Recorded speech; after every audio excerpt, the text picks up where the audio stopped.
A hush gripped the courtyards of Storm's End, broken only by the restless sigh of the Sea of Dorne below the cliffs and the hiss of torches guttering in the damp salt wind. Lord Stannis Baratheon stood alone beside the old bronze gates, bareheaded, the rain plastering his hair to the harsh planes of his face. No bannermen lingered near him now. Even Ser Davos had been dismissed. In Stannis's fist, clutched so tightly the knuckles blanched bone white, hung the torn halves of his own banner, a stag black as night on a field of gold. The cloth dripped rainwater and fresh blood together, for he had hacked through the standard's haft with Lightbringer in a sudden, silent fury, the sword's dull glow dying at once as if ashamed. The castle seemed to watch.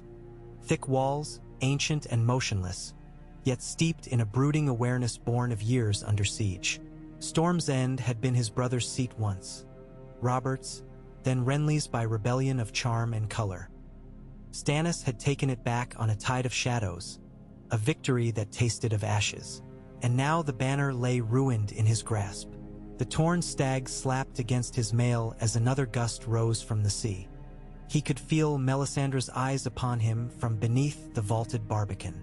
She neither shivered nor blinked against the rain, the red silk of her gown unfurling like living flame in the wind. A ruby at her throat pulsed each time she exhaled, a slow heartbeat of fire. She had promised him crowns and conquerings and prophecy fulfilled. Yet tonight the promise felt thin, and the weight of the torn banner heavier than any sword. Stannis let the cloth fall. It hit the mud with a sound like a dying thing. "The stag is broken," he said, voice raw as grindstone. "It has failed me as Robert failed, as Renly failed." A pause. "As I have failed." Melisandre glided forward. Rain slid from her hair yet left no mark upon the silk. "You have not failed, my king. You have merely shed the sigil of a house whose time is done. The night grows deep.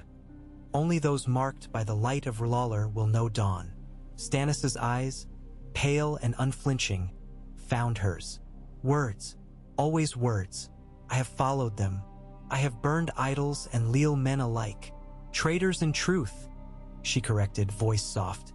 "And still I taste defeat." The memory of Blackwater's green inferno flashed, wildfire spilling like demon tongues across black waves. He pressed fingernails into his palms until he felt skin break. "Renly haunts me in sleep. His laughter fills the hallways when candles gutter. He mocked me in life, yet in death I cannot silence him." The Stormlands remain divided. Lords fond of bright cloaks and sweeter songs pine for their fallen darling. They will not march beneath a stag blackened by shadow. The Red Woman closed the distance until only a breath separated them. "Then summon him back," she whispered, every syllable an ember. "Let the Stormlands see the cost of denial and the bounty of belief. Let them see their lord reborn in light rather than darkness. Raise Renly Baratheon from death's cold shore, and in his dawn they will kneel." Stannis's jaw clenched. Men did not return once slain, save in tale and terror. But he had watched a shadow slide from his own seed, had watched it end a king. Could not that same power reverse the killing? Would not R'hllor's flames swallow shadow and breathe forth flesh? "What price?" he rasped. "Blood," she answered without hesitation. "As ever, yet not yours, my king. Yours is destined for a greater blaze. The blood to wake Renly must be his, a spark of himself, bound by blood to your own line." Stannis's brow knit. "He is ash and memory. What blood remains? None. And therefore we seek another's." The ruby brightened. "A boy sleeps within these walls. Edric Storm your brothers get. Robert's blood is Renly's blood. Shadow slew one king. Fire may rekindle another." The name struck Stannis like an arrow. Edric's laughing face, Robert's stubborn jaw, Shira's eyes. He is innocent. Innocence is a cloak the night tears away. The Lord's gift is salvation, not comfort. A few drops will suffice. The boy need not die. Stannis faced the sea again. Clouds churned above the waves like molten iron, veins of lightning giving shape to the storm. Beneath that light, destiny loomed monstrous and unknown. "If I do this," he said, voice barely audible, Renly returns bound to me? Loyal? He will return bound to Lawler. Melisandre's smile flickered like a candle about to catch. And to you, as the chosen champion of the Lord's own will. A dozen objections crowded his mind, each one a plank in the same bridge he had crossed when first he followed her north from Dragonstone. His honor was rent, his certainty hollowed. Yet a hollow cup might still be filled. The torn stag lay soaking in mud at his feet. In its place, what sigil might rise? Stannis bent, scooped the banner, and thrust it into a torch's flame. The cloth licked a light, a hungry blaze. He thrust the burning fragments onto the rain-slick stones and watched them shrivel into cinders. When the last spark died, he turned to Melisandre and nodded once, jerkily, as if the motion cost him a fragment of soul. Then let it be done. The god's wood of Storm's End had withered during Robert's reign, left untended between crusades of Cask and Hunt. Its blackened heart tree still loomed, bark cracked like dragon scale, leaves sparse. Here, under tangled branches, Melisandre drew a circle of ground fire. Torches packed in damp earth flared with unnatural vigor, defying the steady drizzle. Within the ring, a stone basin the size of a coffin stood filled with seawater hauled from the cliffs below. The water's surface shivered, reflecting torchlight as shifting tongues of crimson. Edric Storm stood barefoot upon a rise of roots, shivering less from cold than from fear. Ser Davos Seaworth held the boy's shoulder with awkward comfort, mind a storm of its own. Davos had argued until words failed. Against kinslaying, against shadow and sacrifice, against the burning of false gods. Yet here he was, a ruined hand resting on the air nobody wanted save for the blood in his veins. His king had commanded his silence, and Davos's loyalty, damned thing, would not break. Beside them, Maester Pylus unpacked files of powdered obsidian, silver needles, a small leech jar. His chain rattled. Every link felt heavier tonight. Stannis entered, cloak discarded, breastplate gleaming dully beneath torch glow. Lightbringer rode his hip. The sword's faint radiance flickered as if sensing deeper fire about to rouse. Rainwater dripped from his hair, yet steam rose where droplets touched gauntlet or gorget. He lifted a fist. Within his palm, a scrap of oilcloth shielded a curl of Renly's dark hair, saved by chance from his murdered brother's tent. The hair looked harmless, trivial. In that lock, a kingdom's choice. Melisandre stepped into the circle. Flames bent inward as though drawn by her breathing. She motioned to Edric, and Davos guided the boy forward. The child's eyes darted blue and wide like a startled stag's. Stannis met them, seeing not a bastard nephew but Robert as he had been on the morning of the Trident. Alive, unstoppable, beloved. The vision wrenched him, yet he did not waver. Melisandre pressed a silver needle, long as a finger, into the boy's forearm. Edric gasped. A thin crimson line flowed. She turned his arm over the basin, letting 3 drops fall into the seawater. Each droplet spread across the surface, blooming red like roses frozen mid-blossom. Next, she took the lock of Renly's hair and set it atop the water. The strands floated, half-submerged. Lawler, Lord of Light, God of Flame and Shadow, she intoned, voice ringing beyond the walls of mortal throat. Here is blood of the stag's line, water of the storm's womb, and memory of one lost. We ask not for vengeance but for victory, not for death but for dawn. Let shadow be unmade. Let the Stormborn rise anew in fire. The ruby at her throat blazed, washing the godswood in scarlet. The torches answered, leaping higher. Rain hissed to steam before it kissed the flames. Wind howled through broken branches, yet the circle's heart grew stifling hot. Edric staggered, rescued by Davos's steadying grip. Maester Pylus shielded his eyes as sparks erupted skyward. Stannis stepped forward and drew Lightbringer. The sword flared bright as noon. Melisandre gestured toward the basin. Strike, my king. He raised the blade, hesitated, not from doubt but from realization of finality. The act would not be undone. He brought the sword down. Steel met water, and the basin exploded in white fire. A tower of flame roared high enough to scorch the underside of the Godswood's ancient branches. Within the column, shapes writhed, shadows twisting like lovers torn apart, then merging into a single silhouette, tall, broad-shouldered, a king's crown of light about his brow. Rain ceased. Not a drop touched the burning pillar. Davos felt the heat on his cheeks, the marrow-deep truth of something vast and cruel and sacred. Then, as suddenly as it rose, the fire collapsed inward. Vapor billowed. Silence fell. A silence so complete the surf below seemed a whisper.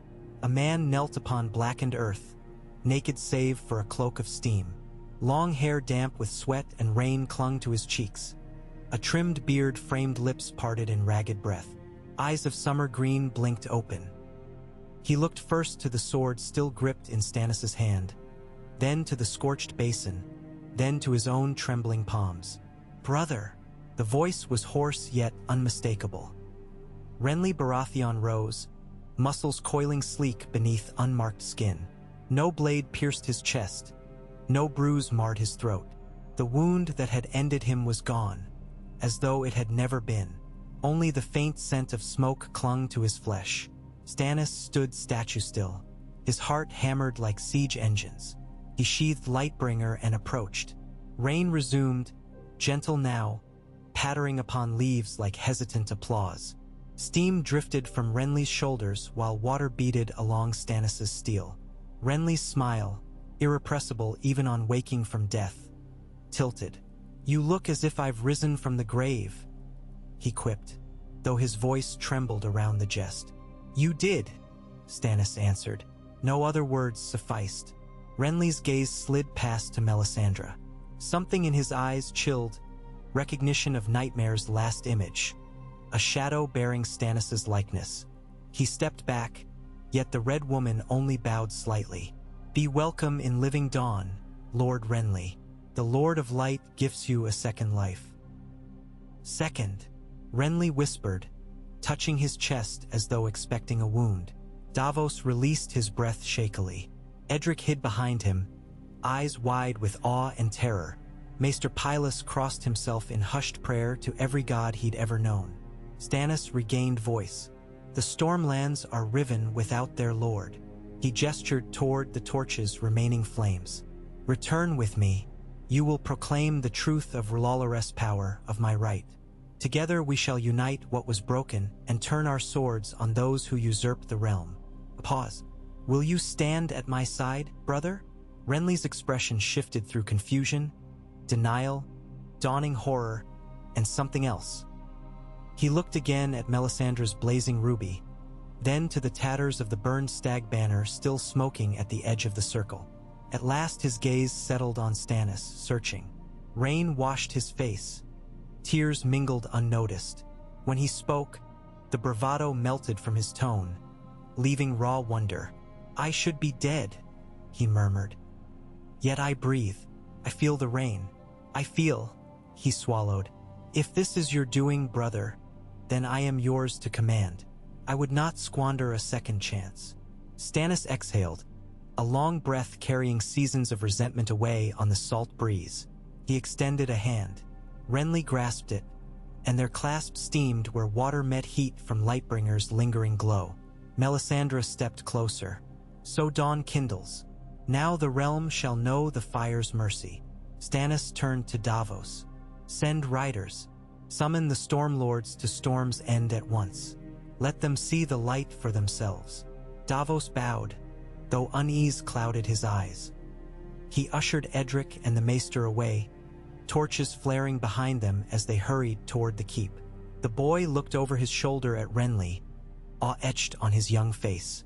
In the Godswood, the Baratheon brothers stood beneath the dying storm. Night clouds parted to reveal a sliver of moon. Around them, the circle of scorched earth cooled, smoke curling into shapes like antlers wreathed in flame. By dawn's pale gray, Storm's End buzzed with rumors sharp as bees. Some swore they had seen Renly's ghost stalking the battlements. Others whispered of red sorcery. Every servant, every squire carried tales onto the road, and the roads carried them to every holdfast east of Blackhaven. Noon found Renly cloaked in a plain wool tunic, seated beside a brazier in Stannis' solar. Sunlight diffused through arrow-slit windows, catching dust motes that danced like embers. Stannis paced, armored already, gauntlets clacking when he flexed restless fingers. Ser Davos stood near the door, hand on sword pommel, though he prayed no steel would need drawing. Melisandre occupied a corner, silent, eyes half-lidded in reverie. When she breathed, the ruby glowed, and the smell of incense faintly permeated the room, though none burned. Renly studied the sigil newly painted upon Stannis' shield propped against the wall. A stag of solid gold, but crowned with tongues of bright red flame. The old stag reborn in fire. He tilted his head. Bold. Stannis ceased pacing. The realm must see rebirth. The crowned stag rises from the ashes of false kings. Falser than a resurrected one? Renly's lips quirked. Stannis' jaw tightened, but Renly's gaze softened. Peace, brother. I meant only that heraldry is a language. Your new stag speaks proudly. Stannis resumed pacing. Soon the realm will hear it roar. Davos cleared his throat. If I may, my lords, some storm lords will rejoice to see Lord Renly returned. Others will name this witchcraft. He glanced at Melisandre. They will need proof of faith, not merely spectacle. Renly rose, stretching like a cat. Proof they shall have. I doubt even the dullest night mistakes my face. He flexed fingers. Yet perhaps we might greet them with more than a smile. The Stormlands love a tourney, do they not? Just melees. Proclaim one in my honor of rebirth. He laughed softly. Let them witness I bleed anew. Stannis frowned. A tourney wastes coin and time. It sways hearts, Renly countered. Robert knew. A song travels faster than a tax levy. He approached the shield. Let them sing of the burned stag and the flaming crown. Better still, let them sing of brothers reconciled. He turned to Stannis, serious now. I wronged you in life, crowned myself on prettiness and promise, ignoring your claim. I will kneel before you, publicly. Let them see me bend the knee. That will bind their tongues tighter than any sorceress flame. Stannis stopped. Silence lengthened, measured in heartbeats. Then he nodded once. So be it. Messages sped across the Stormlands on fresh horses. Within a fortnight, the courtyard before Storm's End blossomed with tents of every hue. Dusk blue Cairn swallows beside vibrant green Tarth suns. Estermont sea turtles stitched upon pale linen.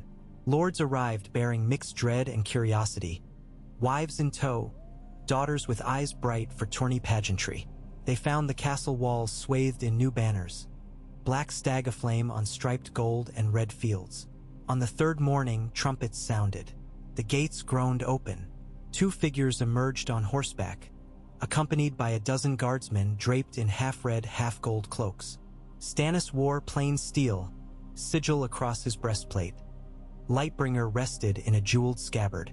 Renly rode at his side in bartered plate, helm under one arm, dark hair tousled by the wind. A hush swallowed murmurs as lords recognized him. The laugh lines, the bright eyes impossible to counterfeit. Renly dismounted before the dais erected for ceremony. He crossed the fresh-sanded ground, each step measured.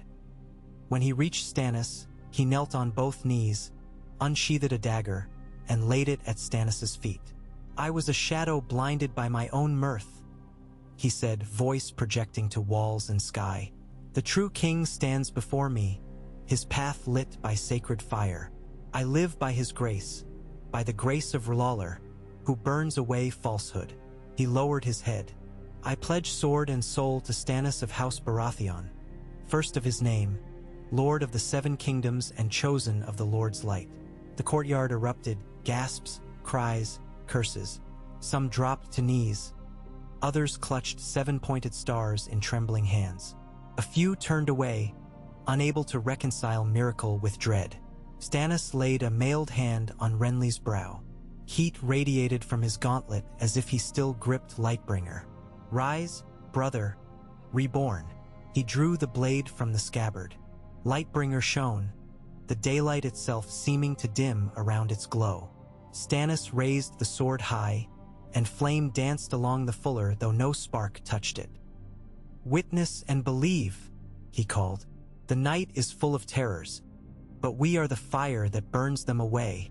Some cheered, others cowered, yet none denied the light. Among the watchers, Brienne of Tarth stood rigid, tears streaking her cheeks. She had seen her king cut down by darkness. Now she saw him rise in fire. Confusion warred with sworn devotion until devotion won. She unsheathed her long sword and thrust it skyward. "For Lord Renly reborn in flame," she shouted. The cry spread like wildfire. Knights beat sword on shield. Pages scurried to raise new banners. Somewhere, a septon fainted dead away. That night, feasts blazed in every tent. Renly moved among his lords, laughter ringing, wine sloshing. Yet when he smiled there lingered a shadow behind his eyes, memory of cold nothingness before the hot rush of breath. When he retired, it was to a solitary chamber. No florid courtiers shared his bed. Unseen, Melisandre watched from a parapet, ruby gleaming in moonlight like a cat's eye. Weeks rolled on. Tourneys filled daylight. Sermon fires filled nights. Lords Tyrell and Florent wavered in power beyond the Stormlands, hearing tales of miracle yet doubting. Raven wings grew worn with words of fire and resurrection. In King's Landing, gossip reached the Iron Throne. Queen Regent Cersei cut her palm on the edge of a wine cup and did not feel the sting until Maester Pycelle fussed. Her son King Joffrey screamed at shadows for 3 nights running. The small council convened and argued. Was this trick, blasphemy, or a threat more dire than Tywin's gold could measure? In the north, ravens flew slower through bitter winds. Still the tale arrived in Winterfell. Jon Snow paused upon the wall, gloved hand stroking Ghost's white fur, uncertain how a dead king's return might echo against icy prophecies whispered by old Nan. Across the narrow sea, a girl with silver hair listened to sailors spin yarn of flaming stags and shook her head, thinking dragons might find kin souls in creatures of burning antler. In Dragonstone's painted chamber, Maester Cressen's old scrolls were consulted anew. Stannis traced the lines of prophecy by candlelight, seeking his name among smoke and shards. He saw glimpses only. A stag crowned in fire beneath a comet of blood, a sword burning blue, a man made of shadows cast upon a wall of snow. Renly often found him thus, lost between conviction's iron bars. When Renly spoke of feasts and songs, Stannis listened but seldom answered. He bore the weight of dawn on shoulders stee. Elel bowed by twilight. One moonless night, as sea mists climbed the cliffs like pale ghosts, Renly climbed the winding stairs to Melisandre's chambers. He pushed aside red silk curtains heavy with incense and found her seated before a brazier, gazing into coals the color of sunset. The ruby at her throat pulsed like a second heart. "You wish to see me, my lord?" she asked without turning. Renly closed the curtain, the air oppressive with spice. "I seek answers." He watched sparks swirl upward. "Did you kill me?" She smiled faintly. "I served the Lord's truth as ever. Shadow was given shape by king's blood and need. So yes." Renly's hand tightened on the curtain's cord. "Yet here I stand, breathing through lungs once still. Why would your god raise what your god slew? Because the flames reveal more than single paths." She leaned forward. The coals brightened. "You died resisting the dawn. You lived to herald it. Shadow cannot exist without light, nor light without shadow." She lifted gaze to his. "Do you feel the fire within?" Renly touched his chest. Beneath skin, a warmth lived, gentle but abiding. "I feel something. When I close my eyes, I see colors I have no words for. I dream of halls of flame, of hands guiding mine. Lawler marks his chosen," she said, voice soft as smoldering ash. "Serve, and the fire will never extinguish." Renly swallowed. He remembered his laughter, his pageants, his knights in shining armor. He remembered the rainbow guard sworn to his glory. All seemed distant shadows now. Colors faded beside red's relentless glow. And if I do not, then dawn may falter. Stannis is the sword. You are the shield. One without the other invites darkness. She rose, gown whispering, and placed a hand over his heart. Heat suffused him, comforting yet alarming. The war ahead will burn worlds. Stand with your brother, Lord Renly, and the Lord's fire will sustain you. Outside, thunder rumbled although the sky remained clear. Renly left the chamber shaken, heart beating an unfamiliar rhythm. Come the harvest feast of Harvest Hall. 30 Stormland bannermen gathered in Storm's End's great hall to swear renewed fealty. Lanterns of colored glass threw rippled light upon long tables laden with roast goat and trencher bread. At one end, Stannis sat straight-backed upon a modest dais, Lightbringer resting across his knees. Renly flanked him. Melisandre stood behind, hands folded, ruby glimmering. One by one, lords knelt. Lord Caron of Nightsong pledged men and coin. Lady Penrose of Parchments offered her fleet of trade galleys. Lord Tarth pressed a sapphire-inlaid sword into Renly's hands, a symbol of tides unbroken. Only Lord Errol wavered, voice trembling when forced to repeat the creed. Night is dark and full of terrors, yet the fire burns them all away. Grand talk gave way to feasting. Minstrels sang of the blazing stag. Children danced, faces painted with antlers tipped in carmine pigment. Yet Stannis drank water only and watched flames in fireplaces leap each time Melisandre whispered.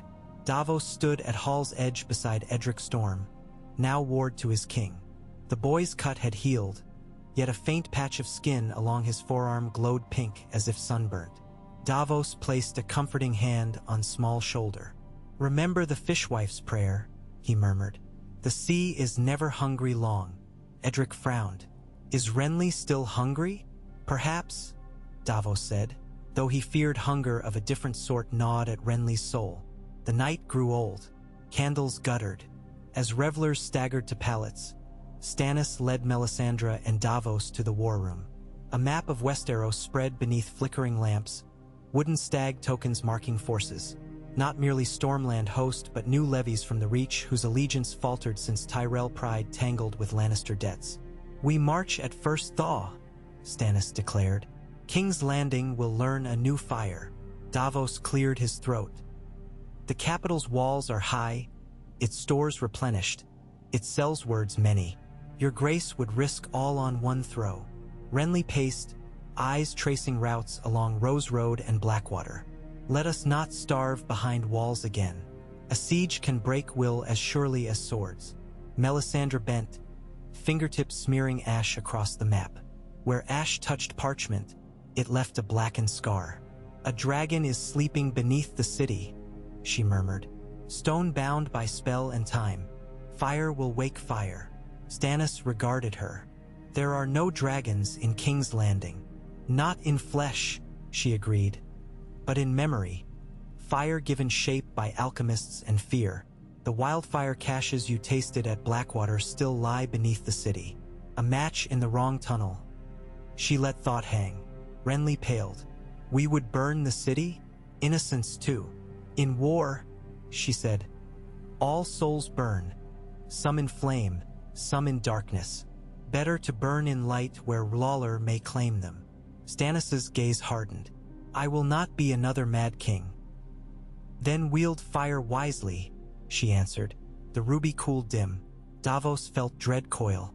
He thought of ash drifting on wind like black snow, of charred streets and wailing babes. Yet he said only, we must win hearts before walls. The small folk will suffer first. Remember that, my king. Renly placed a hand on Stannis' shoulder. Listen to the Onion Knight. Let us ride north along Rose Road. Gather the Crownlanders sick of Queen Cersei's cruelty. Win them with bread and justice. Melisandre closed eyes. Justice is a sword. Then let justice strike only those who wield injustice, Renly insisted. The fire can spread after we open the gates. Stannis studied the map in heavy silence. At last he nodded. Very well. We march within the month. Prepare the host. Winter broke early. The Stormlands oaks shed damp leaves like tarnished coins. On a cold dawn, Trumpets echoed from battlements as 30,000 men assembled before Storm's End. Stannis rode at their head astride a black charger barbed in crimson scale. Renly beside him wore new armor, emerald green plate traced by lines of gold that shimmered like veins of flame. Upon his helm, antlers crowned with tiny rubies caught pale sun. Behind them carried the banner of the flaming stag, stitched on hundreds of standards. The wind caught them, antlers writhed as if alive. Davos commanded the fleet along coast, war galleys bearing new sigils. Edric watched from a deck, adventure bright in his eyes. Melisandre rode in a curtained palanquin, chanting prayers. Overhead, a murder of crows wheeled, cawing. She murmured that they heralded a new dawn. They circled only to see the night's final embers die. As hoofs thundered, Renly raised his visor and glanced back at Storm's End's looming silhouette. "Do you miss your walls already?" he teased his brother. Stannis grunted. "Walls matter little if we do not tear down the ones in men's hearts." He spurred forward. Thus began the march of the burning stag, a tide of steel and prophecy rolling toward the heart of 7 kingdoms. Songs would name it glorious. Others would whisper of horrors lit by emberglow. But all agreed on one truth. When Renly Baratheon rose from death, the realm's fate burned anew. Throughout the Crownlands, villages watched banners approach. Some folk knelt when they saw Renly's smile and Stannis' stern gaze united under flame. At Sau's Horn, small folk crowded around as Melisandre demonstrated the Lord's favor. She touched unlit torches that burst alight without flint, healed a farmer's broken leg in blaze and heat. The man screamed yet rose whole, praising the Red God. Others recoiled. Ethelwood, Septa's bard sept doors. Renly dismounted and spoke gentle words of freedom of prayer. Still, some spit at his boots. He bore it with a wry shrug, but Stannis' glare promised reckoning. Outside Hayford, a band of gold cloaks attempted ambush. Lightbringer felled their captain in a single stroke, the body igniting in sudden flame that consumed flesh before metal touched earth. Word flew ahead faster than ravens. The burning sword had come, and fire walked beside him. Knights on the march found Renly restless beneath canvas. He dreamed of cold corridors lined with mirrors. Each mirror showed him dying anew, by shadow, by flame, by talons unseen. At Dream's End, he always saw Melisandre's eyes in every reflection, and behind her the face of Stannis blurred into a stag made of embers. He woke sweating though frost rimed his tent. One night he ventured beyond campfires to a hill where willows drooped. There Davos stared at distant stars. "Ser Davos," Renly greeted. "Plotting our course by constellations?" Davos smiled wearily. "Plotting my soul, my lord." He gestured skyward. "Those 3, Crone's lantern. They say guide sailors to safe harbors, if one believes." "And do you?" "I believe in what a man does, not what he sees in flame or sky." Renly folded arms, shivering beneath fur. "You doubt my return?" "I believe it," Davos said softly. "Too much to sleep soundly. The Lord works strange mercies." "Mercies?" Renly laughed without mirth. "I watched my own shadow choke me. Now I stride in fire's grace. I do not know if mercy lies in either." Davos considered him. "I served your brother Robert. He was fire and thunder. You were summer and song. Stannis is stone and seawind. Each has strength, each weakness. Yet stone endures longest once forged in flame." He paused. "Careful the flame does not consume summer altogether, my lord." Renly lowered gaze. "What if there is no summer left? Then winter will be colder for us all." Davos clasped his arm. "Hold to what warms you. A jest, a kindness, a memory of sun. The Lord of Light may blaze, but men need more than light. They need warmth that does not scorch." They reached Duskendale as snow began to fall in lazy flakes. The Baratheon host camped beyond brick walls. Inside, small council envoys awaited under truce. Renly accompanied Stannis to the parley within Dunfort's Grand Hall. Facing them stood Ser Adam Marbrand, Tywin's fiery banner at his shoulder.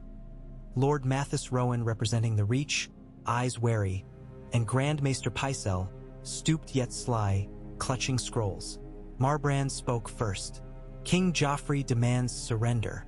Evidence you consort with sorcerers and corpses. Renly stepped forward, helm tucked beneath arm. Evidence stands before you. I breathe, I bleed, I yet ride. He unsheathed the sapphire sword, laid it across his palms. My brother Stannis seeks not to burn the realm but to mend it, under rightful claim. Lord Rowan's brows knit. Yet rumors say wildfire caches will unleash doom should you enter King's Landing. Stannis met his gaze. Wildfire is the lion's weapon, not mine. But steel will burn walls when wielded true. He laid Lightbringer across Renly's sword, flame dancing down the fuller. Join me, Lord Rowan. The Reach loved my brother Robert, cheered Renly. Cheer us again. You shall keep lands and honors, and stand in dawn's warmth, not Queen's shadow. Rowan hesitated as Lightbringer's glow painted his lined face. Behind him, Pycelle muttered prayers to the mother. Marbrand's hand fell to hilt, but he did not draw. Renly smiled, the charm of life before death resurfacing. Remember the justs at Bitterbridge, Ser Adam? Your lance shattered off my breastplate. You said the gods favored me. Marbrand's scarred lip twitched. I said the gods had odd taste. Then favor them again, Renly urged. Ride at my side and we will drink to old bets when the city gates open. Throughout the hall, tension swayed like a pendulum. Outside, snowfall thickened, softening torches to halos. When Rowan finally spoke, his voice was tired. The Reach is weary of Lannister gold and Tyrell politics. If Lord Renly indeed stands reborn by will of gods both old and new, perhaps we should hear what the dawn whispers. Pycelle sputtered. Marbrand barked a protest. Yet the seed planted. Within hours, Duskendale declared for Stannis. Rowan pledged 8,000 spears. Ravens flew. By the morrow, fresh banners adorned the host. Delicate roses intertwined with flaming stags, uneasy yet blooming. In King's Landing, Queen Cersei shattered a goblet against the Iron Throne's base. Dead men do not ride, she screamed. This is Mummer's farce. A trick. Yet even Pycelle's ravens, arriving breathless, bore the same seal as Rowan's mark. Panic crept down small council benches like fire along dry silk. Tyrion Lannister weighed each missive against the taste of sour wine. His mind raced. Wildfire stockpiles, caches he once used to halt Stannis at the Blackwater, unearthed and dangerous. Stannis' sword burned too bright to ignore. Renly's laughter echoed too loudly to deny.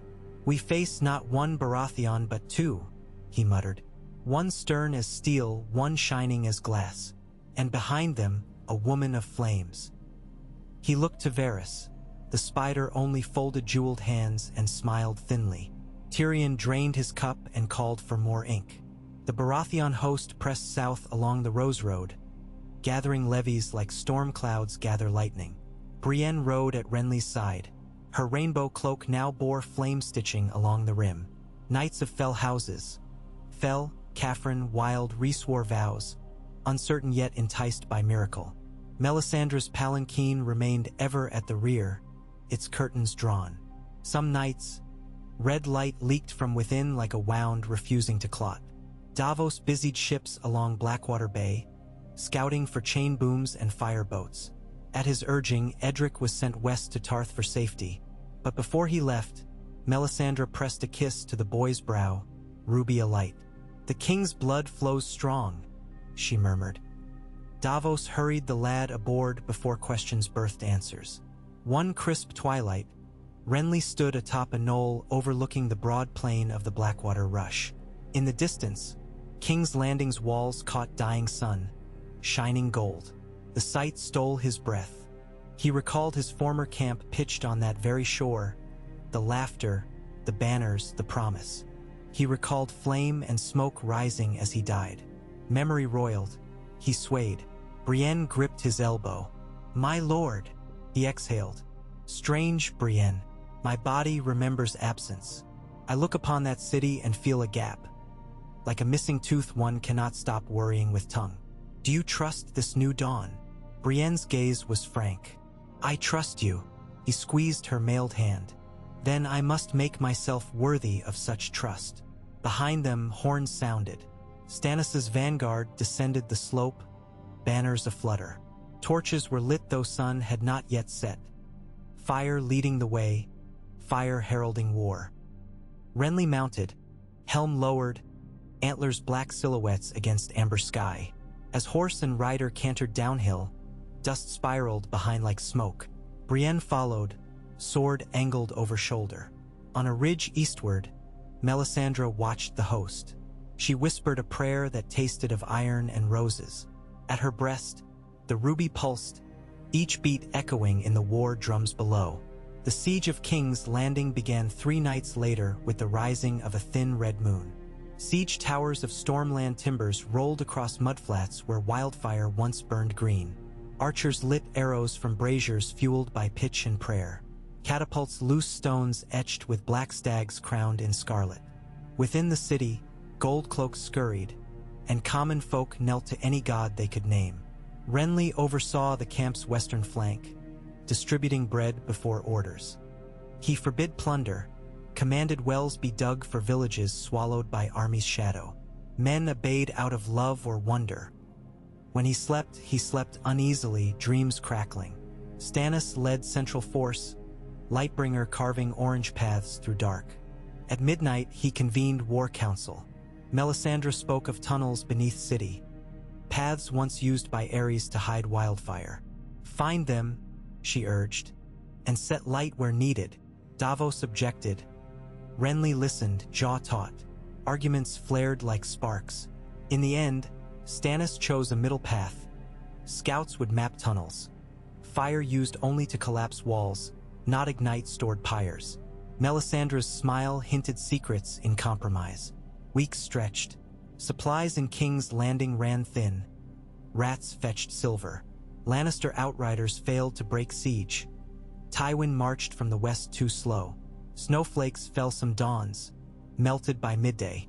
Renly visited tents of sick, pressing warm palms to fevered brows, leaving behind calm and less pain. The small folk called him Lord of Mercy. Songs blossomed among trenches, verses of a king of light whose brother bore burning sword. Stannis tolerated music so long as discipline held. Yet each praise of Lawler drew ire from septons among ranks. Melisandre burned one outspoken septon for sedition. The smell haunted men's dreams. Inside Red Keep, Cersei's grip slipped. Joffrey threw tantrums. Pyres were built along Flea Bottom to calm spirits, but smoke only thickened fear.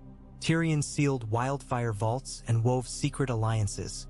Yet whispers of resurrected kings undermined his wit. Varys vanished for days at a time, returning with smirks. The 7th week, scouts discovered an unused postern gate along River Wall, sealed with rusted iron. Beneath it ran a forgotten culvert, half collapsed. Renly volunteered to lead 50 men through under cover of night to seize Gatehouse and spare city further hunger. Stannis hesitated, risking his brother after miracle might offend the Lord, but acquiesced. "Return alive," he ordered. "Dawn waits." Snow flurried as Renly and his Rainbow Guard crept along riverbank. Brienne waded waist-deep through black water to carve iron bars. Renly followed into tunnel, sword sheathed to avoid clink. The darkness smelled of mildew and rot. Water lapped ankles icy cold. In torchless gloom, Renly felt warmth radiate faintly from his chest, guiding steps. They reached Gatehouse under moonlight filtered through murder holes. Guards slept frost-numb at their post. One awoke, saw antlered helm in torch flash, screamed. Steel rang. Brienne's blade silenced alarm. They raised portcullis with creaking chains. Outside, Stormland spearmen rushed the gap. By dawn, Western Wall belonged to Stannis. Within Red Keep, chaos erupted. Joffrey shrieked for heads. Cersei drank. Tyrion attempted negotiation, messages on white banners. Stannis refused. Only surrender would suffice. Lightbringer stood ready to blaze new path. Yet wildfire caches still lurked. Melisandre urged finding their green depths and turning them to righteous flame. Davos argued restraint. Renly listened, torn between duty and dread. When council ended, Renly wandered to ridge overlooking city, sunset staining towers blood red. Brienne found him there. "My lord," she knelt. "The men ready ladders. They wait your word." Renly removed helm, hair damp with sweat though snow drifted. "Brienne, you have followed me beyond death. Tell me true, do you believe this war justice?" She rose, eyes honest. "I believe in you," he half smiled. "Even if I burn this city?" Her grip tightened on hilt. "You will not." "How can you know?" "Because the man I follow loves laughter more than fire. I saw you comfort dying squires at Bitterbridge, though no bard sang of it. I will not believe a ruby's glow can eclipse that." He gazed toward towers where bells slept. "Pray you are right." At midnight, thunder shattered clouds though sky was clear. From deepest vault beneath Baelor's September, a tremor rolled. Rats fled culverts, dogs howled. Tyrion, lantern in hand, discovered a tunnel wall collapsed, green fire leaking like tears. He ordered pyromancers to soak stone with sand and salt water, yet sparks flickered. "If flame catches," Haleen the pyromancer whispered, "city will burn root to spire." On opposite bank, Melisandre woke. Yes, shining. "Dragon stirs," she told the night. Stannis summoned Renly and Davos. "If wildfire ignites, our siege wins itself," he declared. "At what cost?" Davos pleaded. Renly placed hand on Stannis's armored arm. "Brother, let me enter first. I can quell fear. If gates open by will, not wildfire, throne will accept you sooner." Stannis studied him, conflict carved in lines of his face. Lightbringer's glow wavered like uncertain heart. Finally he nodded. "1 day's truce. Use it."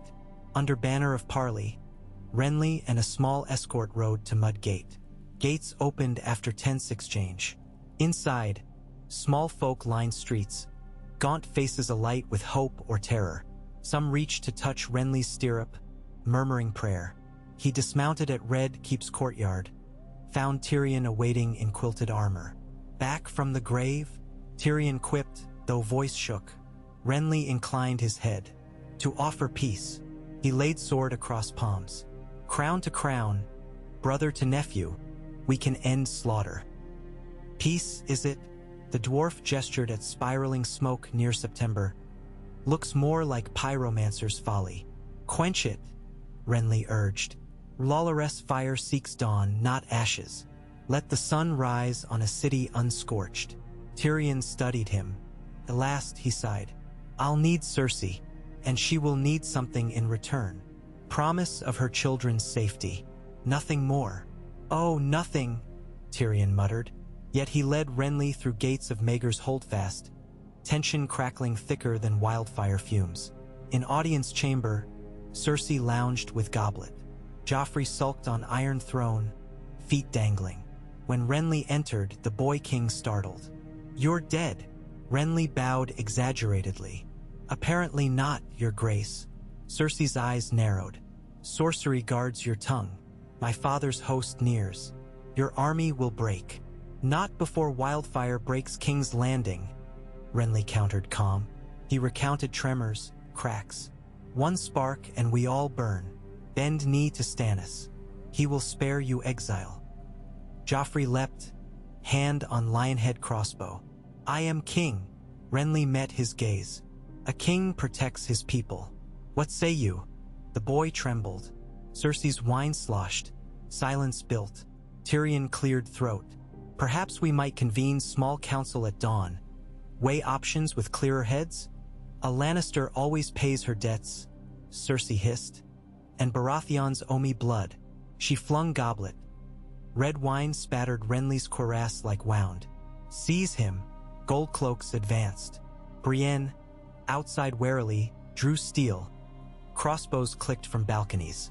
Renly raised empty hands, yet warmth at his chest surged, heat, light, a crack of thunder within bone. The wine on his armor sizzled, evaporated.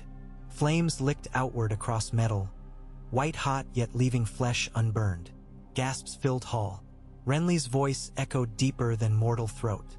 "The night is dark and full of terrors," he proclaimed, light alive in his eyes. "But I am dawn's living breath. Lay down arms." Panic churned. Some guards fled. Others dropped spears. Cersei backed away, staring as flames danced harmless along Renly's gauntlets before guttering out like candles snuffed by invisible wind. Tyrion swallowed. "Perhaps," he croaked, "we should indeed talk at dawn."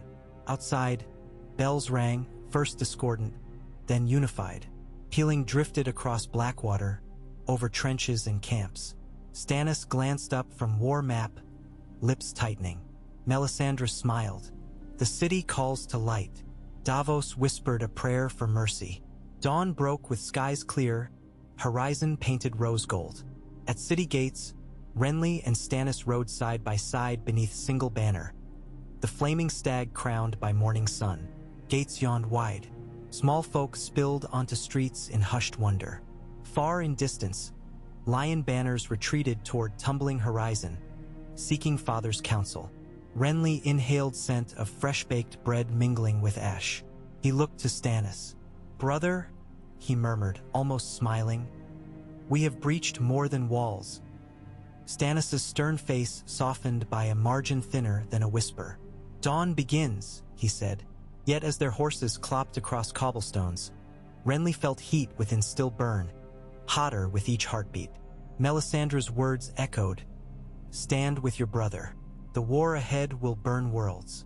And in that dawning light, with shadow behind them stretching long, perhaps as omen, perhaps as warning, the brothers Baratheon entered the city they were born to rule, while embers of prophecy spiraled skyward like glowing antlers against the pale morning sky. Night's fog spooled through the alleys of King's Landing like slow-creeping tar, yet inside Maegor's holdfast every brazier burned high, as though the castle itself feared a dark not of moonless sky but of memory. Aerys' whispers, Blackwater's green inferno, the howl of shadow-born kings. The Baratheon brothers had held the Red Keep scarcely 3 days, and already the stone seemed alive with fresh reverence, and with dread. Tapestries still bore crowned lions and 7-pointed stars, but new pennants slashed across them. Black stags rimmed in stitched scarlet flame, and servants hurried to swap out candelabra for taller stands that could hold twice the candles. "Light," Melisandre said, "must pool thick as oil in every corner lest shadow return." Stannis walked those corners long after curfew, boots echoing beneath vaulted ceilings. Gone was the icy discipline that once kept him rigid as a yardarm. Now his stride carried a strange tension, like iron heated too near its yield.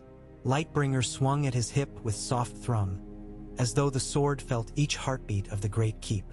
Whenever a guard saluted, Stannis' eyes flickered to the man's torch first, then to the man.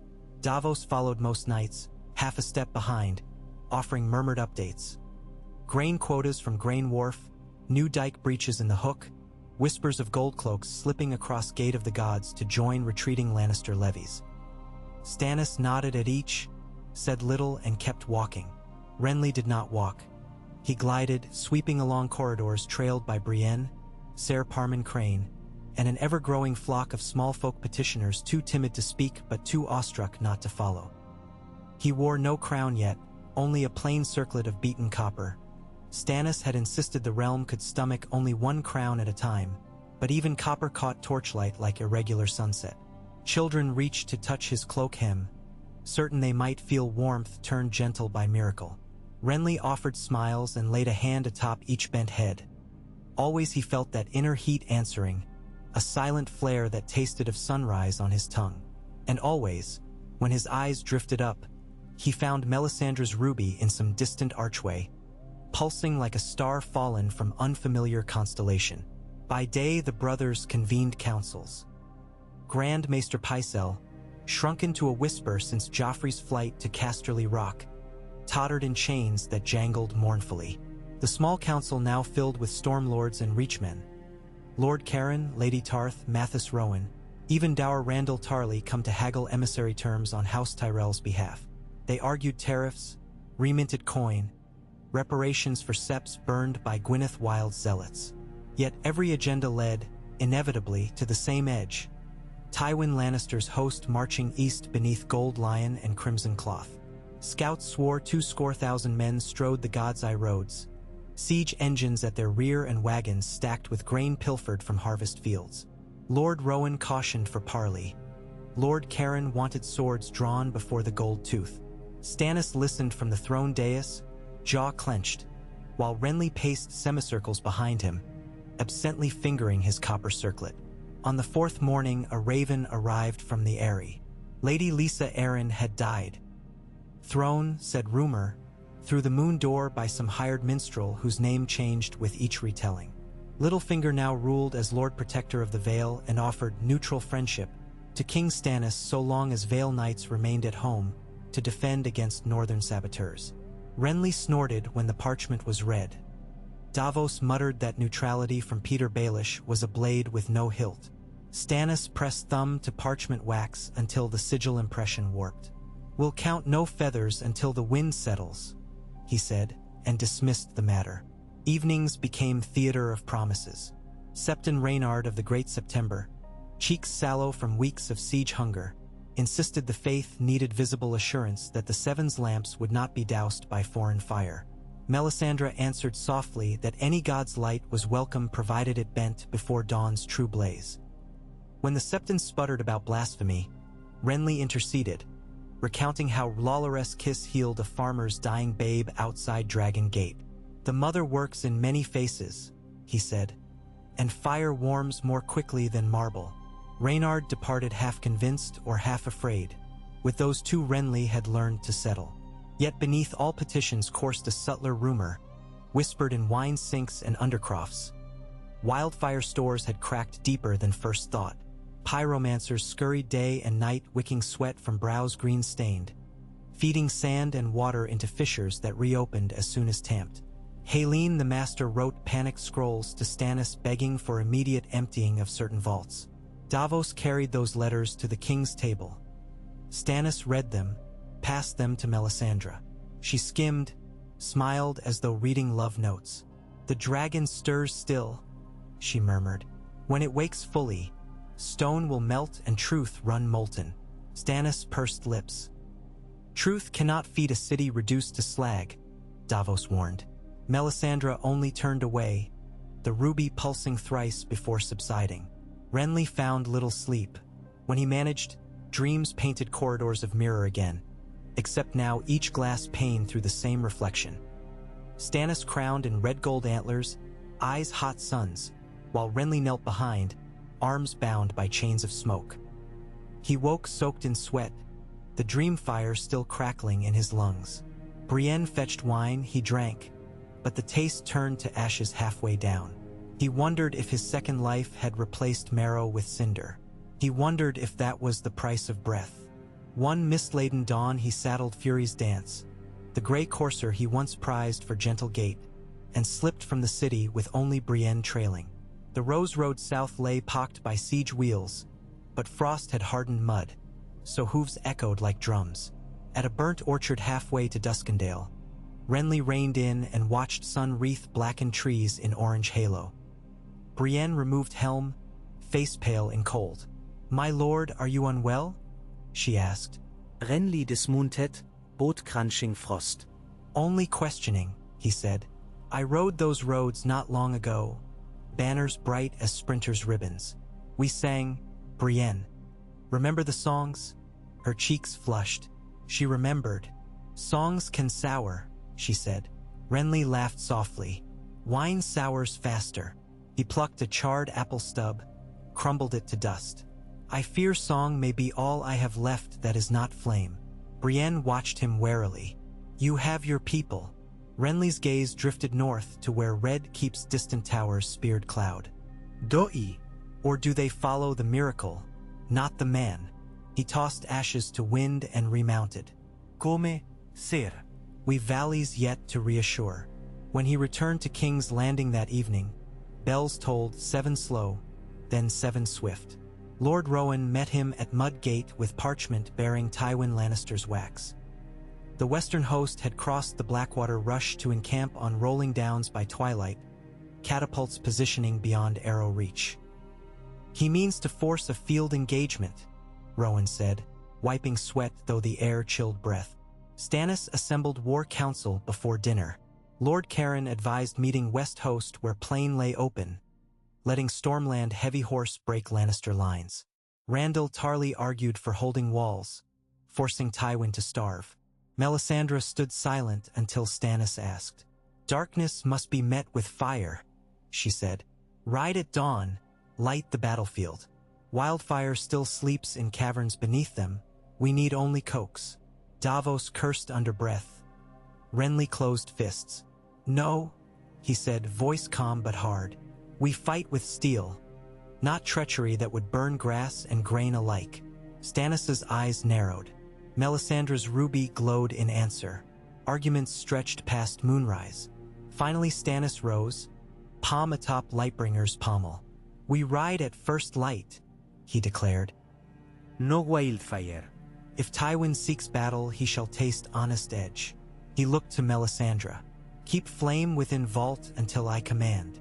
Her nod held neither assent nor denial, only patience. That night snow returned, thin flurries swirling like pale sparks. Soldiers rubbed hands by watchfires along the city's inner gates, staring northwest where hill silhouettes flickered with Lannister campfires. Davos walked ramparts beside Maester Pylus, recounting faith verses he'd learned as boy. Pylus countered with Seven's hymns, both men seeking comfort in shared timbre even as their gods disagreed. Below, in Septri cells, Septon Reynard prayed for sunrise. Renly spent the hour before dawn in the royal sept, alone save for Brienne at doors and flickering candles before altars. He knelt not before mother or warrior but before stranger, because death seemed the only constant left and familiarity mattered. He thanked stranger for absence, for breath in his lungs, step beneath him. When he rose, Brienne handed his helm. He considered the copper circlet, then set it upon the helm's antler crest. Double crown, though neither of gold. The army mustered in River Gate Yard as sky grade. Stannis addressed ranks from atop black charger. His voice, sharpened by dawn chill, carried to last spear. He spoke of wolves north and dragons east, of a realm wounded by greed and deceit. We stand here because truth must burn brighter than lies, he said. He raised Lightbringer. Sun-crested battlements struck fiery resonance across blade. A hush fell that felt like the world holding breath. Gates opened. The Stormland host rolled forth. Cavalry heavy with barbed lances, shield wall infantry, archers with goose-fletched shafts. Renly led second column. Rainbow cloaks now re-dyed into deeper, blood-toned hues. The Rainbow Guard reborn as Dawn Shield Guard at Stannis' decree. Brienne rode at point, her sapphire-hilt long sword fresh-honed. Behind them marched men of the Reach under Rowan's banners. Tyrell green vines reluctantly nodded alongside stags. They crossed trampled fields where snow mixed with churned mud. Ahead, Lannister ranks arrayed in discipline. Red cloaks billowing, battle lines tidy as counted coin. Catapults hunched at rear like crouched beasts. Banners of lion rampant whipped in rising wind. Tywin sat white courser in center, grim as granite. Columns slowed to form battle order. Trumpets blared. One warning, two challenge. Stannis spurred forward alone, escort trailing. Tywin rode to meet halfway, snow swirling about their horses like pale gnats. No words reached armies, but watchers saw Tywin's gloved hand sketch a lion's paw across heart. Some gesture of courtesy, perhaps. Stannis replied with curt nod. They spoke long minutes. At one point Tywin's head shook, gold mane and steel helm gleaming. At another he gestured toward Renly's ranks with visible incredulity. Stannis remained stone. They parted. Tywin raised mailed fist. Drums thundered. Lannister columns advanced, shields lifting to glittering wall. Stannis turned, drew Lightbringer, the sword blazing bright even in diffuse daylight. He cut wide arc above head. Stormland trumpets shrilled answer. Armies clashed. Battle spread across downs like grease fire across scullery floor. Renly led cavalry wedge against Lannister right flank where House Lefford's gold tower stood. Hoofs pounded bundles of dead grass. Lances shattered into shields, splinters raining. Renly's sword, sapphire blade, met a left-ord knight's visor and snapped harness buckle. Blood sprayed, warm across cold air. The heat in his chest flared, guiding blade with uncanny timing.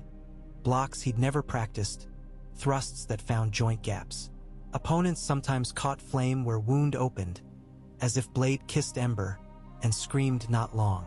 Yet as hours ground, snow thickened. Footing turned treacherous. Lannister reserves pressed. Horn blasts ordered encirclement of Rowan's center. From distant ridgeline Melisandre watched through slit of palanquin curtain. Her lips moved in soundless rites. Ruby pulsed faster than heart. Stannis fought near heart of line, Lightbringer cutting arcs of molten light. Every sweep left steaming gashes in armor. Dead men smoked where they fell, snow hissing. He drove deeper, too deep, his guard struggled to keep. Tywin soon saw gap, threw in heavy infantry under Ser Kevin to shear Stannis' flank. Drums roared, red cloaks advanced. Rowan's line buckled. Renly wheeled his cavalry but found boggy ground slowed charge. He spurred anyway. Hoofs sank, horses screamed. Men toppled into sludge. Brienne rallied survivors in tight knot, hacking with two-hand grip as lions closed. Renly dismounted to fight beside her, boots sucking in mud. Each parry Jared to elbow. Each kill birthed another foe. A horn bellowed thrice, the Baratheon signal for extreme peril. Renly looked, saw Stannis' banner vanish in swirl of swords and lion shields. Panic jolted, but with it a surge of heat so fierce his vision rimmed white. He shouted for Dawnshield Guard, waded through melee toward center, Brienne clearing path. Tywin's men had ringed Stannis. Lightbringer ached bright at core, but numbers pressed. When Renly broke through, he found Stannis grappling a giant Westerling knight. Dented pauldrons, helm lost, blood leaking above brow. Renly's arrival cut Westerling down, flame licking from severed gorget. Brother caught brother's arm in brief clasp, no words, and back-to-back they fought. Snow began to melt in circle around them. Mud steamed. Renly's heat fed Lightbringer. Sword flared to near white, throwing Lannister helms into silhouette. Knights recoiled. Some shrieked at touch of heat. Column wavered. Tywin, observing, sent fresh ranks, but they slowed under snowmelt swamp, boots sucking. Then a sound rolled across field. Not drum, not horn, but deep crack of stone splitting. Far behind Baratheon line, plume of green-tinged smoke erupted above King's Landing like diseased pine. Another plume followed, then roar, then shockwave rattling shields. A vault had failed.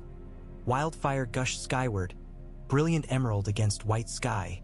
Even from miles hearts felt heat. Beneath palanquin curtain, Melisandre smiled gently. "The dragon yawns," she whispered. Battle stalled as both sides turned to city's plume. Lannister's first to break moment, morale shaken. Tywin gestured withdrawal toward higher dry ground. Horns braid retreat pattern. Stannis raised Lightbringer, bellowed chase, but Davos, arriving latherhorse from rear, pulled rein. "Your grace, the city," he cried. "If more caches blow, we lose all." Stannis stared at pillars of green fire licking clouds. Renly's breath fogged though air quite warm. Brienne wiped soot streak from visor. Decision hung like suspended sword. Stannis ordered trumpets. Defensive circle, no pursuit. He turned south, leading forces back toward city. Lannisters limped west, battered yet alive. Snow resumed, flakes dazzling with an unnatural green glow. Cries echoed through lines, some praising R'hllor for saving, others cursing sorcery's meddling. Renly rode beside Stannis in uneasy silence. Heat within him now cooled to mere ember, but tremor lingered in limbs. They passed through River Gate by dusk. The wildfire plume diminished. Pyromancers had seal. It raptured Volt. Yet scorched stones in flea bottom steamed, and 3 blocks lay flattened, charred bodies still smoldering. Small folk knelt as King's host marched, some weeping joy, others horror. Stannis surveyed devastation with eyes like winter tide. Renly dismounted to aid wounded, pressing palms to burns. whispering comforts that felt frail. In Red Keep's throne room, Melisandre awaited. Stannis confronted her amid scorched banners smuggled from battlefield for patching. "You promised the city would not burn," he said, voice lower than Arctic undertow. She touched Ruby. "I promised only dawn. Dawn requires night to break." Stannis's hand clenched on sword hilt. Renly stepped forward. "Your god's dawn killed innocents," he snapped. "This cannot stand." The ruby gleamed brighter, painting his face crimson. "Innocent," she echoed. "All flesh is clay before fire's hand." Davos inserted himself, one hand resting on hiltless wrist. "Words will not heal charred babes. Let deeds." He looked to Stannis. "Let me oversee removal of every last jar. I'll have wildfire poured into sea." Stannis nodded wearily. Melisandre's smile did not falter, but kelp-deep eyes darkened. That night gale winds whipped, rattling shutters. In Maegor's library, Renly met with Tyrion Lannister under uneasy truce. The dwarf had been found in vault corridors organizing bucket lines and detained. Renly offered leniency exchange for knowledge of remaining caches. Tyrion shrugged, produced maps. "If my illustrious sister believes Sulfur a reasonable ally, she may keep it as shroud," he quipped. Renly chuckled despite gloom. Across the keep, Stannis sat alone in Queen's ballroom, roof beams blackened by past dragonfire, watching candles gutter in draft. Lightbringer lay across knees but unlit, sword cold. He studied blade as though waiting for word, perhaps from fire or conscience, and found neither. Morning came raw. Davos departed with 100 sailors to flood vault tunnels. Renly met survivors in September of Baelor's courtyard, supervised soup lines. Brienne helped carry maimed to Healair's tents. Everywhere smell of charred lime and pine tar clung. On third dawn, a raven from Riverrun.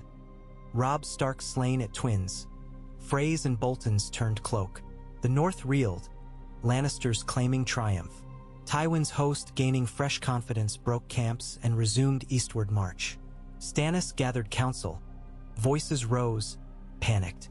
Melisandre declared the young wolf's death the fulfillment of Leechborn prophecy. The usurper in the north bleeds no more.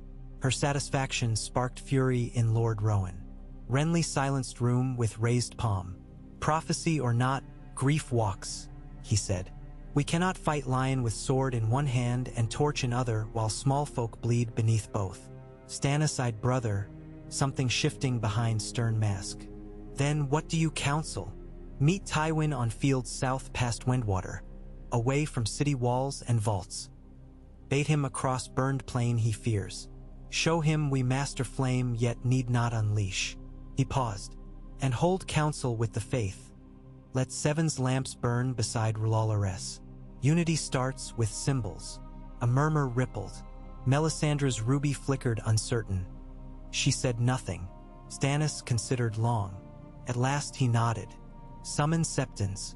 Prepare field fortifications near Windwater. We march within night." Thus a new plan took seed. Dawn tempered by mercy, fire guided, not unleashed. Yet as preparations began, Renly climbed to atop King's Landing's tallest tower to breathe frost-hazed air and study horizon. Snow clouds swelled west, heavy with unshed weight. He wondered how many more fires would burn before spring. He pressed palm to breast, felt ember glow steady, neither raging nor dying. Somewhere between miracle and man, he walked a border of light too narrow for any sigil. Below, city lights flickered, countless as doubts. Above, first star winked into dusk. A single silver spark among red smudge of wildfire haze. Renly bowed head, not in prayer but in promise. That star, not ruby, would be his compass. In far distance drums beat faint. Tywin marched again, his lion hungry. Dawn's break line of war yet unspooled. And though frost crusted rooftops, Renly felt warmth rise through him. Steady, warning, alive. Another day would come, and he would meet it neither as shadow nor flame alone, but as man given second heartbeat to mend first one's failings. The stag of summer might yet outrun the fires of prophecy. If only he remembered to keep running. The wind carried scent of snow and soot. Renly inhaled deeply, tasting both. When he descended, the night swallowed his silhouette. But for those who watched from parapet below, a faint red gleam lingered in the spot where he had stood, glowing like ember until stars claimed full dominion of the sky. Smoke coiled over King's Landing in slow curling ribbons that tasted of salt and lye, yet the dawn that followed the wildfire breach broke soft and pink, as though the sky itself regretted yesterday's fury. Renly Baratheon woke before cockcrow, sweat sticking silk to his chest despite the chill that seeped through cracked shutters. Dreams lingered, shards of mirrors reflecting flames. Stannis' face molten, Melisandre standing behind them both as if she were the hinge on which their fates swung. He pushed free of tangled furs, padded barefoot to the window, and watched the city draw its first hesitant breath. Below, candle stubs guttered in flea-bottom gutters where wildfire had bloomed. The smoke smelled faintly of toasted pine. Farther off, the great September loomed, every window still dark save one. Renly thought of Septon Reynard and the uneasy truce between faith and flame they fought to keep from ripping apart at the seams. And somewhere to the west, beyond hazed rooftops, Tywin Lannister's legions were on the move again, drawn by the drums of reprisal. He dressed without summons, copper circlet resting in his palm a long moment before he set it atop dark curls. The metal had warmed since yesterday, or perhaps his blood simply ran hotter than stone walls could bleed away. When he opened the chamber door, Brienne stood vigilant, blue eyes clear despite her own sleepless night. "Breakfast?" she asked. "Later," he said. "I need air."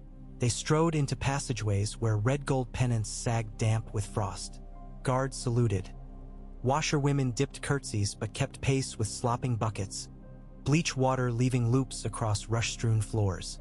The castle smelled of soap and smoke both, like a forge where something precious was being hammered, though no one yet could name its final shape.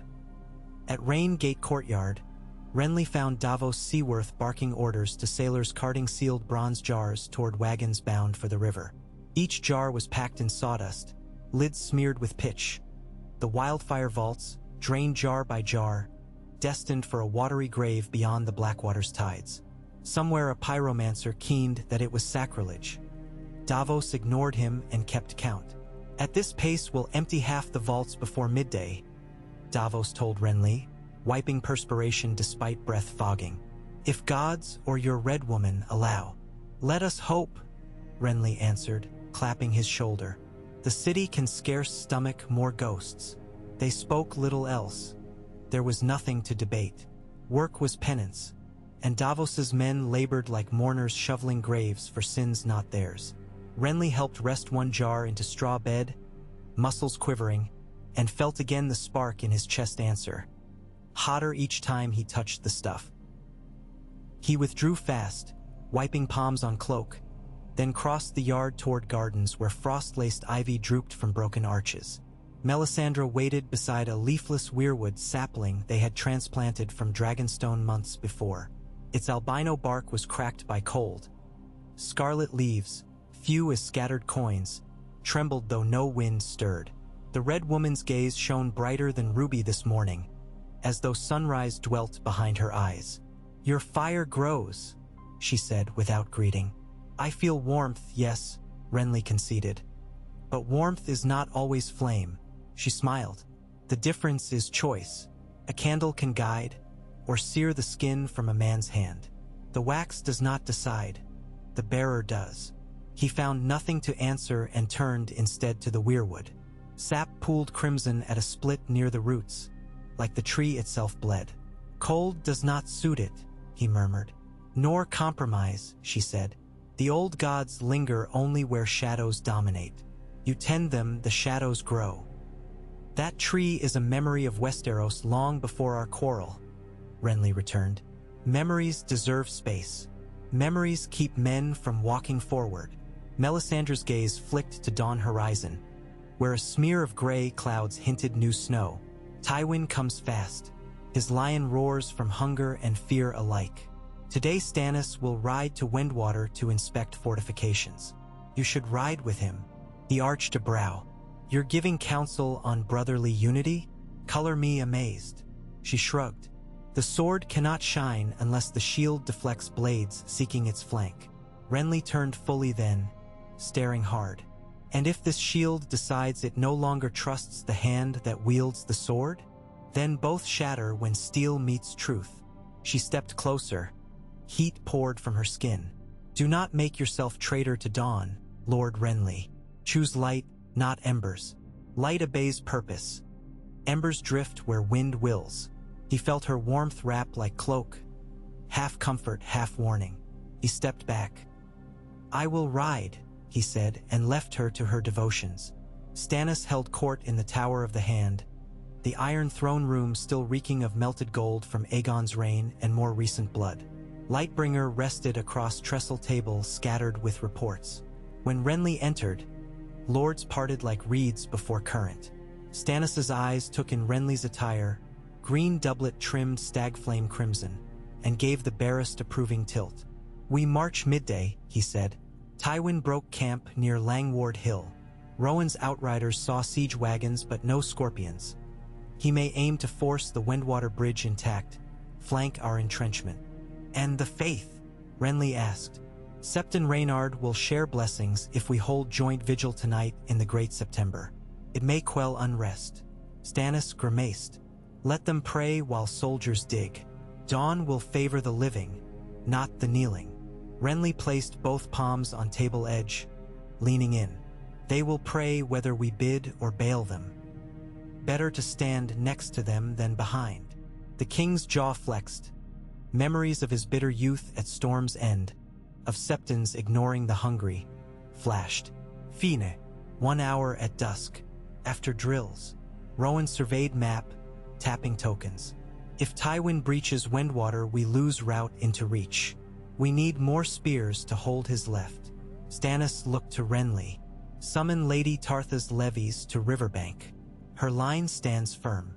Renly met Brienne's gaze from across room. She nodded stiffly. It will be done. Davos entered, dusty cloak smelling of pitch. 50 more jars sunk beyond Treacher's knot. Tides'll bear shards to the stepstones by week's end. Good, Stannis said. Let the sea keep them. Melisandre wormed through lords like serpent of silk, halting by Stannis' right. Your grace, as prophecy foretold, 3 fires you must light, 1 for life, 1 for death, 1 to herald truth. You have lit the first, raising your brother. The second approaches.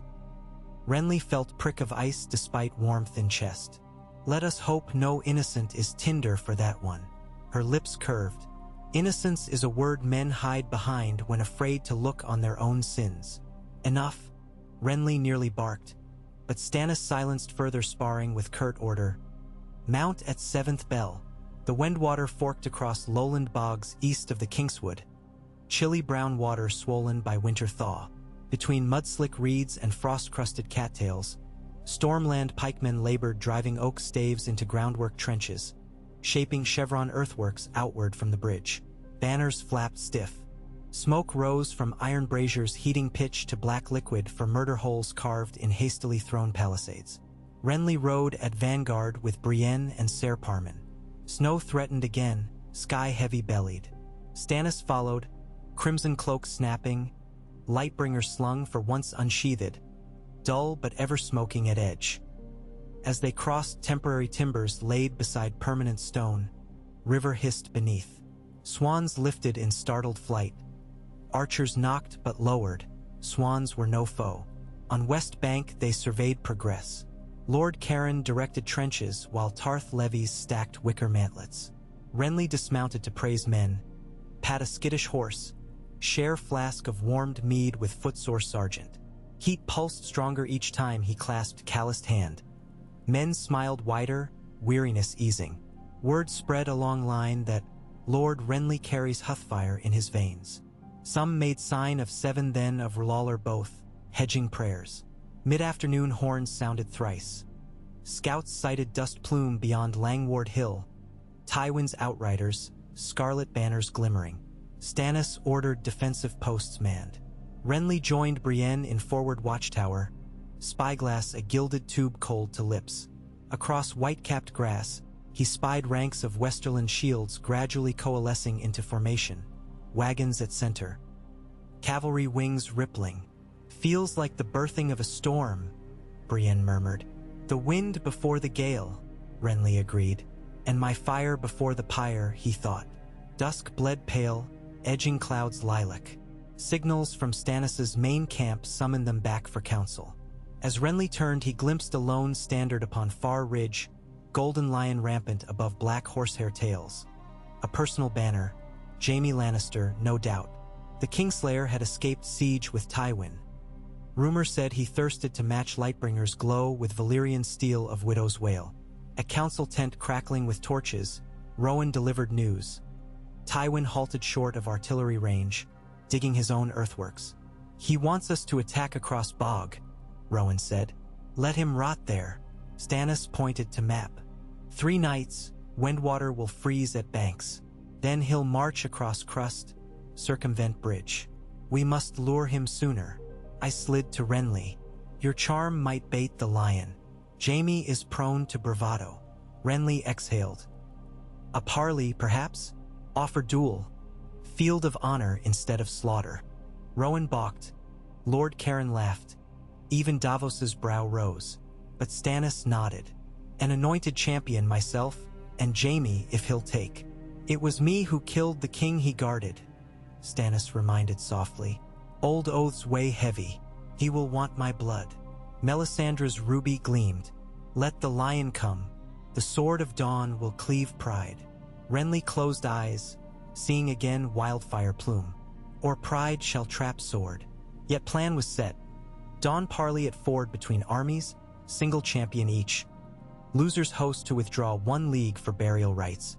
Knights of both camps would swear truce, the faith to witness.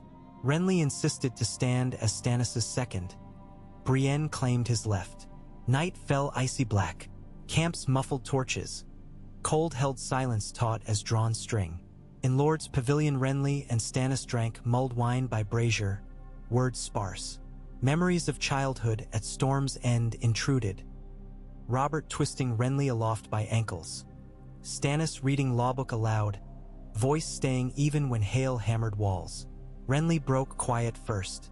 "Robert would laugh at us," he said. "Trying honor after so much else." Stannis' mouth crooked, half grimace, half unknown warmth. Robert grasped victory like tavern wench, quick, loud, and left her poorer. "We must win war that lasts after songs fade." Renly studied brother's bearded profile, lines deeper now. "If you fall to Jaime, I will not. Then war is lost before it's won." Stannis turned, eyes pale and fierce. "If I fall, the realm must not. You will take fire-crowned stag and rule until Jon Arryn's heirs can no longer claim hold." The priestess sees many flames. "See you do not let her claim more than kingdom." Renly flushed. "Brother, I swear," Stannis hissed. So Renly swore, hand on Lightbringer's crossguard, heat flooding through him until he near gasped. The sword answered with subtle glow, as if acknowledging vow. That night Renly dreamt of standing on Dragonstone battlements, high tide crashing, a sword in each hand, 1 flame, 1 sapphire light, and shadows lashing at his feet like chained hounds. Above, a red comet-split sky, raining coals. He woke shaking, Brienne dozing in chair, half-eaten bread at her lap. Dawn cracked open behind pearled clouds, turning Windwater to mirror of rose quartz. 2 hosts assembled along opposite banks, banners rigid in frost breeze. In no man's land, a narrow sandbar barely wide enough for duel jutted into knee-deep water, reeds like silver knives about it. Septons and red priests both convened at midway rafts, folding arms in uneasy unity. Stannis rode out clad in plain steel save new gorget hammered of black iron etched with flaming stag. Lightbringer ablaze in right hand cast reflections across ripples. Renly shadowed with his copper circlet, helm slung to saddle. From lion lines came Jaime Lannister astride pale gray. Gilded plate mirrored sunrise. Widow's Wail sang as he lifted it in salute. His sister's gift glimmered crimson along fuller, a compliment to Lightbringer's orange. They dismounted, waded to firm sand, water sloshing about greaves. Silence but for gull cries. A breeze carried faint scent of pine smoke from Tywin's breakfast fires. "My king," Jaime said with mocking flourish. "I find you changed since the Blackwater." Stannis' stare could crack granite. "And you still hide behind new king, with your father's leash tight on neck." Jaime grinned. "Better a gilded collar than red witch's tether. The sword will judge." They saluted. Septon Reynard shouted blessings. Melisandre answered with high Valyrian hymn. Swordsmith. First clash rang like struck bell across river. Lightbringer sprayed sparks. Widow's wail screeched metal on metal, carving arc that might have gutted lesser knight. Stannis drove shoulder, weight bull steady, while Jaime danced sidelight as cat, golden cloak tails flaring. Water churned, flicking droplets to catch Lightbringer's glow into hissing steam. Lannister levies roared each near strike. Stormlanders banged shields, chants folding prayer into thunder. Renly watched breathless. Heat surged chest to fingertips, pulsing with each collision. At third pass, Jaime feinted low then high, tip skimming Stannis' gorget, shaving a curl of iron. Stannis answered by stepping inside guard, pommel smash to Jaime's helm, staggering him into knee-deep water. But Kingslayer slipped sideways, used wave for momentum, slashed across thigh. Steel scraped, sparks flew. Stannis' mail parted but wound shallow. Jaime pressed, eyes bright. He loosed swift combination. Cut, cut, thrust, each blocked by blazing sword leaving trails of smoking water. Stannis' footing slid. He half knelt. Gasps from Stormland bank. Jaime raised blade two-hand stroke aimed to split helm, and Lightbringer punched upward, catching strike midair. Sparks burst like fired gemstones. Sound like ringing anvil. Momentum broke. Jaime stepped back. Stannis surged, hammering downward sweep. Jaime parried but footing betrayed.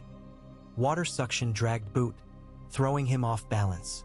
Lightbringer's edge scored golden pauldron, slicing straps. Plate slid, exposing mail. Stannis pivoted, thrust, point kissed Jaime's ribs between plates. Crack of boiling water, hiss of steel meeting flesh. Jaime growled pain, stumbled, but slashed riposte. Blade nicked Stannis' forearm. BL. But sizzled where it spattered Lightbringer, then seeped into current. They circled again, both bleeding, breaths pluming in frosty air. Stannis' jaw tight, Jaime's smile crooked now by pain but still mocking. "Is that red sword or red woman that keeps you upright?" he taunted. "Righteous fire," Stannis panted. Jaime spat blood fleck. Fire burned Ares too. They met once more, blades whirling. Renly felt fire inside him rise, chest tight with twin hopes: survive and finish. He realized in terror that Lightbringer grew brighter each time brother's blood fell. Blade drinking sacrifice. Was that the second fire Melisandre foretold? One for death? Jaime's foot caught hidden rock. He stumbled, arms crossed off balance. Stannis seized moment, lunge driving Lightbringer point toward Kingslayer's exposed armpit. Widow's wail whipped last-ditch parry, deflected just enough to graze. Point ripped across golden mail, rent flesh but not fatal. Stannis withdrew for final coup but misstepped on slick silt. Knee dipped. Jaime, wounded yet swift, took initiative, flat of blade slamming Stannis' helm, ringing like gong. Stannis fell forward onto hands. Lightbringer submerged half-length. Water exploded in scalding jet. Steam cloud engulfed both. When mist cleared, spectators saw Stannis kneeling, sword planted point down, steam wisping from vents in helm. Jaime staggered opposite, clutching side, crimson seeping through mail rings. He swayed, coughed, regained stance. Stannis rose, looming. Jaime's grin faded. He saluted, then dropped sword point first into water, ripples spreading. "Yield," he rasped, "for my men's lives." Cheers erupted from Stormland bank.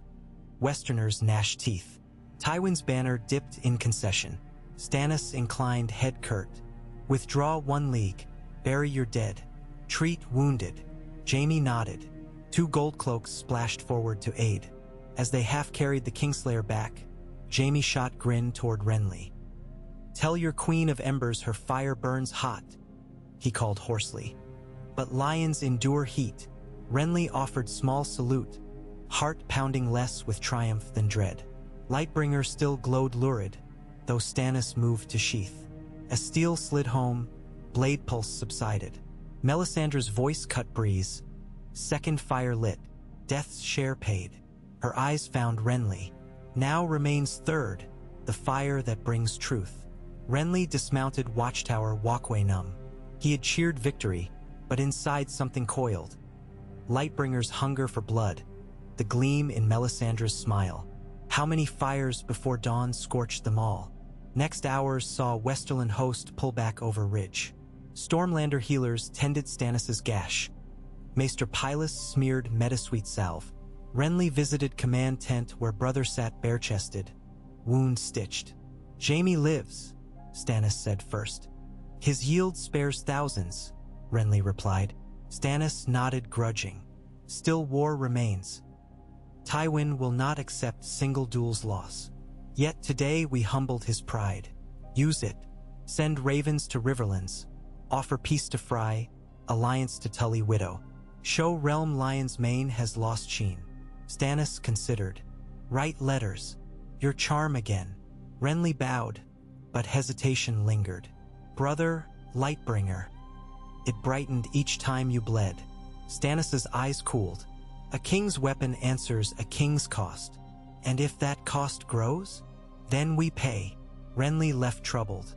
By dusk he sat in scribal tent drafting letters with dove-gray ink mixing drifting snowmelt on parchment edges. Words formed alliances, promises. Yet sentence after sentence he wondered whose blood the pen would draw next. 3 nights after duel, Tywin's army executed midnight withdrawal northwest, abandoning half-built earthworks. Scouts returned ecstatic. Karen argued pursuit. Rowan urged caution. Stannis chose to fortify Windwater, hold until more reach levies joined. It seemed victory, but spiders crawled in quiet corners. Varys had vanished since capture of city, but his whispers remained. Rumor of Bolton treachery in north, of Ironborn taking Shield Islands while Reach distracted, of Euron crows assailing black winds. Everywhere cracks splintered Realm's foundation while 2 brothers stood plugging one breach with bodies. Renly dined with Septon Reynard and Red Priest Makoro over simple lentils, arbitrating him selections for dual vigil. Candlelight played across faces. Reynard lined with worry, Makoro tattooed with flame glyphs. They agreed on reading from the Book of the Stranger and from the Scrolls of Ash both, each taking stanza by turn. It was a small miracle of compromise. Renly hoped it might scale. After supper, Brienne escorted him through silent corridors to Queen's solar Stannis seldom used. There, overshadowed by dusty tapestries of Targaryen conquest, Renly found Sansa Stark. She had arrived from court internment along with Tyrell emissaries under white banner of safe passage, escorted by Ser Loras's cousin Will. Her eyes widened at sight of him, perhaps remembering his rainbow cloaks at Bitterbridge. I was told you died, she murmured. I was told the same, he smiled gently. Welcome to uncertain truth. Sansa curtsied. I bring letter from Lady Olenna. She offers grain and counsel if King Stannis secures passage west for her ships. Brienne accepted scroll. Renly dismissed guards, spoke softly. Sansa's hands trembled though voice steady. She feared Cersei, feared Littlefinger more. Renly promised sanctuary within his retinue until North regained feet. She seemed to sag in relief, eyes glistening. Later, alone, Renly read Lady Olenna's script of curt barbs and shrewd demands. The old rose sought seats on council and marriage alliance, perhaps to Renly himself now that he lived, perhaps to Stannis' daughter Shireen. Politics churned anew. Tomorrow's battles might be fought in feast halls, not fields. He rubbed eyes, exhaustion thick. Copper circlet weighed heavy. He set it aside, paced before hearth until embers sparked life similar to warmth in his chest. He placed hand near flame. The fire leaned toward him like flower to sun. He withdrew. "I am no priest," he whispered to empty air. "Nor candle, nor pyre." Yet his pulse echoed hearthbeat. Thunder rumbled distant. The night forecast snow but brought rain, cold slanted sheets drumming rooftops. Renly lay restless, listened to water, half expecting wildfire hiss to answer. Sleep claimed him in slivers. He dreamt of Edric Storm standing on burning bridge, holding out bloody leech, saying, "Uncle, one fire left, and I burn." Renly jolted awake. At dawn he sought Davos by docks. Wagons of last jars rolled onto barges. Edric stood beside, bundled in sealskin cloak, cheeks red from wind. He waved at Renly. Lightning of grief shot through Renly's gut. He knelt, ruffled hair. "Soon you sail to Tarth, safe and warm." Edric pouted. He wanted swords and stories, not exile. Renly told him stories awaited wherever he carried courage. The boy smiled again. Innocence clung by fragile thread. From quay, Renly watched barges push into morning mist, each jar a shuttered star sinking to black. He prayed, wordless, to mother, to lawler, to stranger, any who would spare children. Behind, Melisandre whispered, "The sea cannot drown fire meant to blaze. Another flame will rise." He turned, eyes weary. She laid slender hand on chest above his racing heart. Heat surged, strong yet oddly soothing. "Your fire," she murmured, "grows clearer." "I fear it," he confessed. "Fear tempers steel. Do not let it cool." She withdrew and drifted along pier, red silks trailing like comet tail. Renly breathed salty damp, unsure whether comfort or warning followed her path. Week passed. Windwater Fortress transformed to stout bulwark. Tywin massed near Tumbler's Falls but advanced no closer, wary.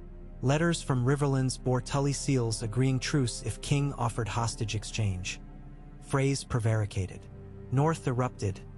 Roose Bolton proclaimed warden, Stark loyalists fleeing. Ironborn sacked Fair Isle. So many fires. One icy morning Stannis summoned Renly to Godswood courtyard of Red Keep, where transplanted weirwood now bore new leaves, redder than blood. Snow dusted limbs but melted where leaves touched, steam coiling. Melisandre waited, Davos also uncomfortable. A pyre of logs lay stacked before tree, atop which rested cinder-gray effigy. A lion carved of driftwood, mane charred black, kindling soaked in oil. Stannis spoke low. "Bolton and Fry betray realm. Lannisters still menace. Tonight we send warning. Lions roar silenced by flame." He gestured. 2 red priests brought torches. Melisandre offered one to Stannis, one to Renly. Renly stared at torch. Wind cut bitter, yet flame steady. He looked at effigy. An echo of Lannister pride, but also of men who might yet be turned from war. What good does burning wood shape? Symbol, Stannis retorted. Fear and faith both feed on symbols. Renly turned torch in gloved palm. Heat licked through leather to skin, meeting inner warmth until he could not tell difference. A symbol can be peace or threat. He met Melisandre's gaze. "This one speaks threat." "Threat to shadow," she said. Renly stepped forward. Steam rose where snow touched boots. He thrust torch to base of pyre, but not to lion. Flames caught lower logs, licking upward. He pulled back, left effigy unlit. Fire climbed. Smoke roiled. But lion remained silhouette unscorched. Stannis frowned. Why hesitate? Renly faced him. Better to let lion feel heat, not perish. Still time for Tywin to bow. Tywin bows to no threat but death, Stannis growled. Then death will find him without our ceremony, Renly countered. Let our symbol be restraint. Show realm we kill only when forced, not for spectacle. Melisandre's ruby darkened briefly, as though smothered, but fire roared higher now, reflecting in Stannis's eyes. Around pyre, courtiers watched uncertain. Stannis's gauntlet fist flexed. Then he dropped torch, stamped flame at feet, and strode away without word. Crowd parted. Renly exhaled. That night the pyre burned down. Effigy's underside charred. mane blackened, yet lion's shape remained by dawn, cracked but upright. Small folk who glimpsed it whispered of mercy or weakness. Interpretations diverged as breath in fog. On seventh sunrise since duel, ravens arrived from Old Town. High Septon had died in his sleep, leaving Faith leaderless. Tyrell banners advanced toward Windwater, Lady Olenna in litter, Ser Loras at vanguard. Alliance loomed. Renly donned emerald cloak, copper circlet, mounted. Time to greet roses in fields of snow. As he rode south past King's Gate, he glanced east where sunrise painted bay in scarlet. Light glimmered across water, catching tips of masts, rooftops, sept spires. Warmth budded in his chest, steady, bright, yet no longer scalding. Perhaps he dared hope. This was fire tempered by restraint, by mercy. But horizon held another color. Near the seawall, a column of smoke, thin, green-tinged. Wildfire vault near Dragon Pit had reignited despite flooding. Renly's pulse jumped. He spurred horse toward docks, Brienne hard after. When he reached Broken Stone near Dragon Pit, he found Davos directing buckets again, pyromancers shrieking. A fissure in earth belched pale flames, reflecting sickly on melting snow. Heat stung cheeks. Davos shouted over roar. Water won't quench this. Vault deeper than we knew. Renly stared into chasm. Fire pulsed like wounded heart, then belched louder. Stone cracked, street buckled. Civilians screamed. He grabbed rope, shouted for line to pull bystanders clear. Brienne hauled an old woman by waist. Renly shielded child from falling ember. Melisandre appeared as though from smoke, eyes alight. The third fire, she intoned. Truth calls. Renly rounded on her. This will kill innocence. Truth cares not for fragile shells. His fist clenched. Then I will care. He strode to fissure, warmth in chest answering outer blast, harmonizing. The nearer he approached, the calmer roar seemed, like tide aligning with moon. He realized inner fire could speak to wildfire, kin flame. He knelt at crack, extended scar-skinned palm over green tongues. Heat licked but did not burn flesh. He closed eyes, whispered, not prayer but memory of summer winds at storm's end. Laughter at Bitterbridge, Edric's smile. Warmth flowed from chest out through palm. Wildfire hissed, flickered, subsided fraction. He focused, offered calm. For moment flame dimmed to ember glow. Street settled. Davos gasped. Melisandre's ruby flared bright as dusk. Renly opened eyes. Vision swam, yet chasm-sealed edges. Liquid stone cooling glassy. Sweat drenched him but skin unscathed. Crowd stared stunned. Red woman inclined head. You choose mercy, and truth bends. Renly sagged. Brienne caught him. He whispered hoarse. Seal the vault. Use stone from September. Workers scrambled. That evening city buzzed. Some called it miracle of the brother of light. Others whispered Renly had stolen wildfire into his own veins. Now walking bomb. Stannis visited Renly's chambers after midnight. He stood at bedside, gazing down. You calmed the fire? Renly forced smile. I asked it politely. Cough-racked lungs. Stannis regarded bandaged palm. No wound, merely scorched shadows. Priestess says you can wield flame better than I. Tone betrayed neither jealousy nor fear, but something midpoint dangerous. I wield nothing, Renly murmured. I just refused to burn. Stannis's eyes searched his. At length he said, Tyrells arrive morning. We sign pact at noon. Rest. He turned to leave, paused. Brother, if fire within turns, promise you will tell me before city burns. Renly swallowed.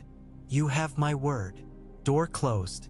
Renly lay staring at ceiling draped in shadows. He listened to his heartbeat. Steady, warm, neither raging nor fading. Somewhere beyond walls, snow began anew, blanketing scorch marks, promising at least a moment's quiet. Yet in every hearth across Red Keep, embers glowed, waiting for breath of bellows. And in far north, wind carried tales of white monsters stalking snowfields. The real night, darker than any wildfire plume, creeping. Renly closed eyes. Tomorrow he would greet roses, broker packs, hold vigil side by side with septons and red priests. Tomorrow, perhaps, fire would rest. But he dreamt of third fire again, one that birthed truth. Truth, he feared, was seldom gentle. Sleep claimed him at last, not with warmth but with fragile peace, like thin glass settling over coals. Outside, the winter wind keened through arrow slits, a lone wolf's lament echoing off stones now bearing the weight of two kings, and of one flame neither fully understood, yet already shaping the fate of every soul from Dorne's red sands to the icy wall.